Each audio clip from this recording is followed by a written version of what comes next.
a lot of people are still thinking about now is the fact that some of these projections, they are long term.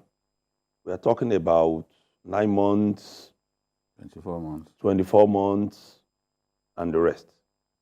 What happens in the interim? How close are we to getting what majority of Nigerians, not just government workers, will consider a relief in the transport sector? Because that is where the major issue is. As a car owner, you can't afford to enter into any petrol station now, no matter which part of the country you are, with less than 5,000 naira. So what's the shortcut? How do we move, at least in the interim, before all these long-term reliefs will come? Well, I think in the context of what we're talking about, I don't think we would call 9 months long-term.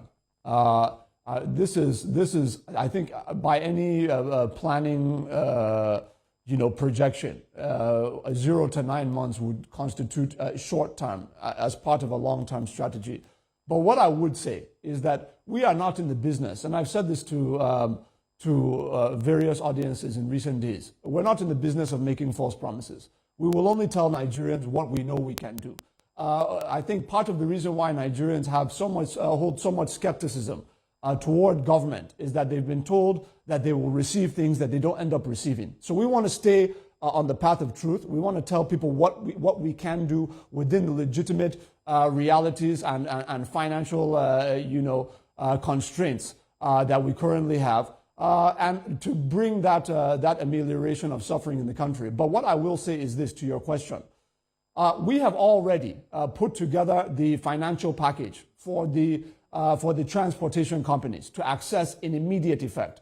This should in turn lead to a very quick, at least, reduction in the cost of transportation, at least in the mass transit systems across the country. That is something we can do immediately.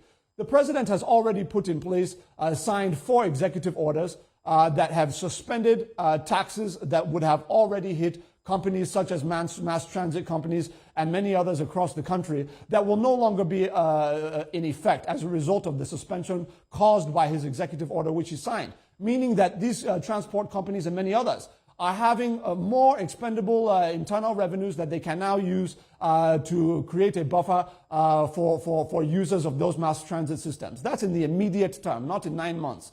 So yes, we do the one we can do today, but we also are realistic with our people to say, look, there's no such thing as snapping your fingers and having buildings built in 24 hours. It doesn't happen like that anywhere. We tell people what we can do, but the one we say we can do and the timeline at which we say we will do it, we must abide by that, and we must fulfill that promise to Nigerians. And that is the commitment that we are making under the leadership and administration of His Excellency President Bola Ahmed Tinubu.